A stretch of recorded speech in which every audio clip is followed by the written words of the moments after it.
Hey everyone, and welcome back to my channel. And if you're new here, welcome. My name is Spring with Spring Soulful Home, and I would definitely appreciate it if you would subscribe and hit that bell notification so you can be notified when I upload my next DIY. Let's get started.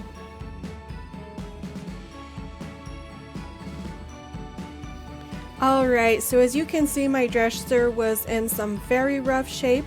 So what we did was use some wood putty, sealed up the old holes for the old dresser pulls.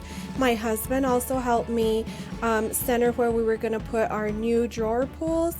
And once my drawers were all done drying overnight, what I did was just go ahead and sanded them, making sure that everything was nice and even on there. And so it didn't take long at all for me to just go through those areas and sand them, and then I just went ahead and I used our shop vac, and I just vacuumed up all the dust from sanding off that wood putty. And once I was all done, I did use a navy blue. It was a chalk paint by Rustoleum, and unfortunately I did lose some of my videos, so I didn't capture that, but I did give my dresser about 3 coats of that. On the drawers, I did use my 2-inch paintbrush, and then I used my roller to put on the paint on the bigger areas of the dresser. Alright, so I've already painted my dresser with the navy blue chalk paint. It is like a flat, it's like a matte paint, so there's no protective coat on top of it. So if you use chalk paint, you are going to want to use it's like a clear or like a wax on top of your chalk paint. And this basically just gives it like a protective coat. That way, you know, if you bring food or a drink into your room and you put it on top of your furniture that you've painted with the chalk paint, it will protect it. This works really good. So I'm just going to paint all of my dresser with the matte clear to protect it. And it does go on kind of like a milky color, but it does dry clear, so you don't have to worry about it staying that color.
All right, so what I'm doing here is I'm measuring where the other side of the stencil will go. I've already measured the right side, as you can see there.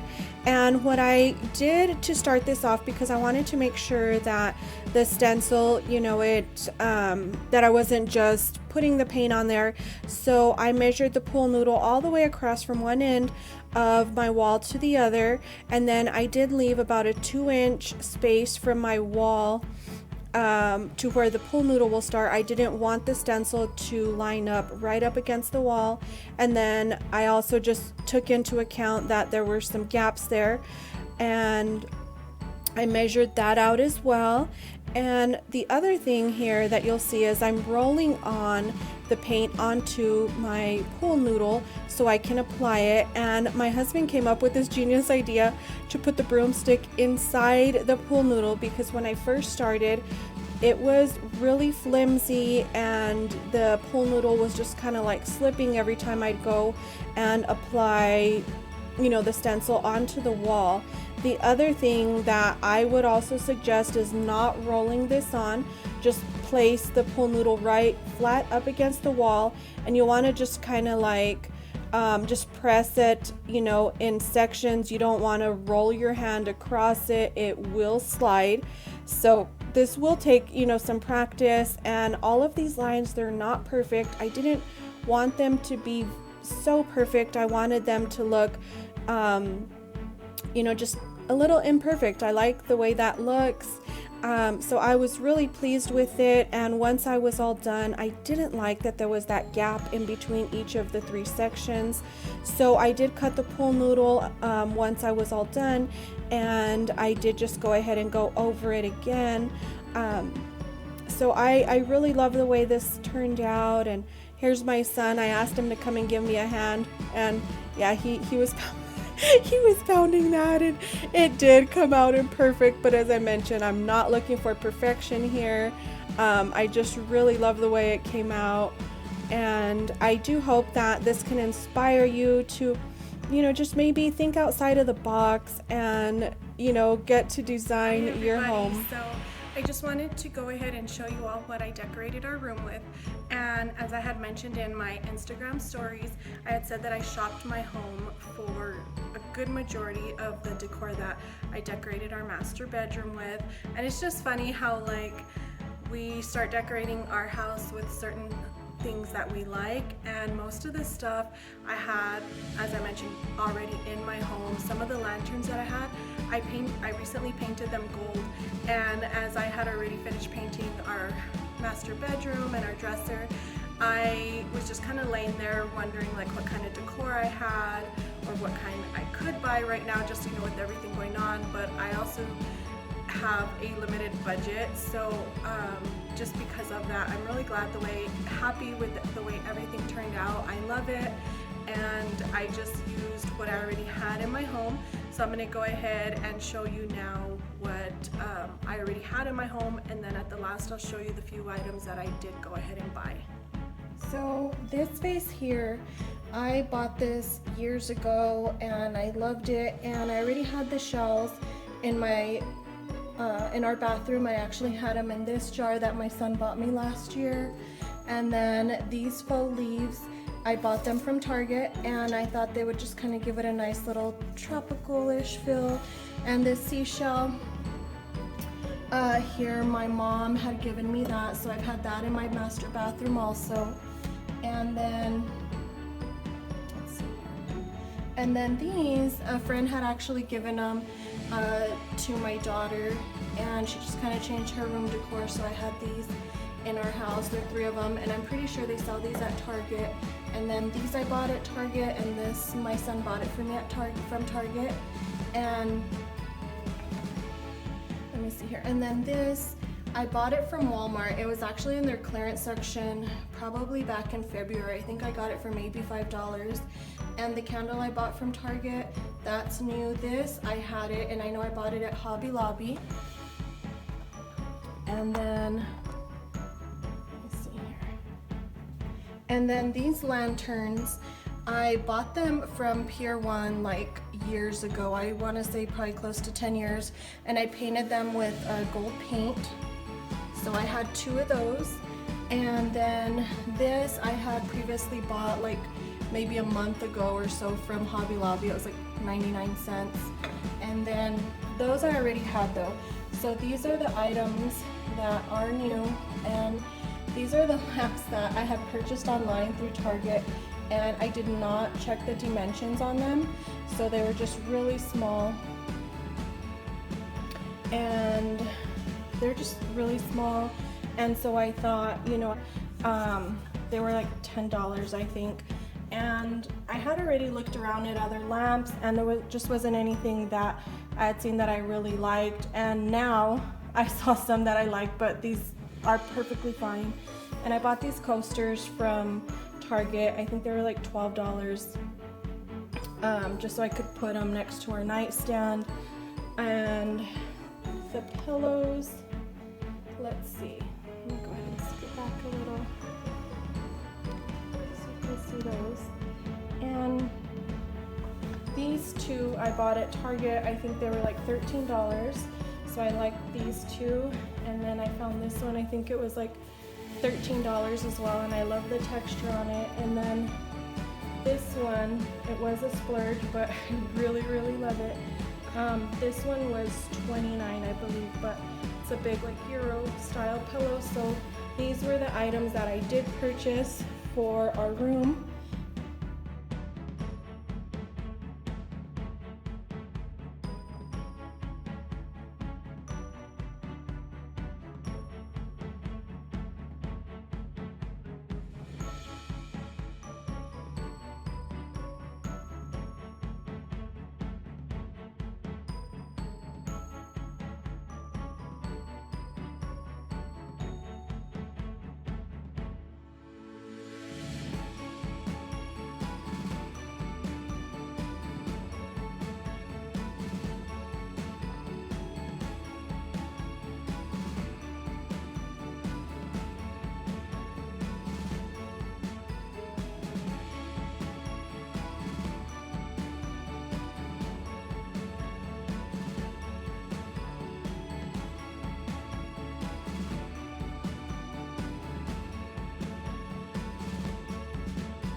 Thank you all for watching my master bedroom makeover on a budget. I really hope that this inspired you to make over one of your rooms, and you all have a wonderful rest of the day. Be sure to subscribe and give me a big thumbs up. Have a wonderful day.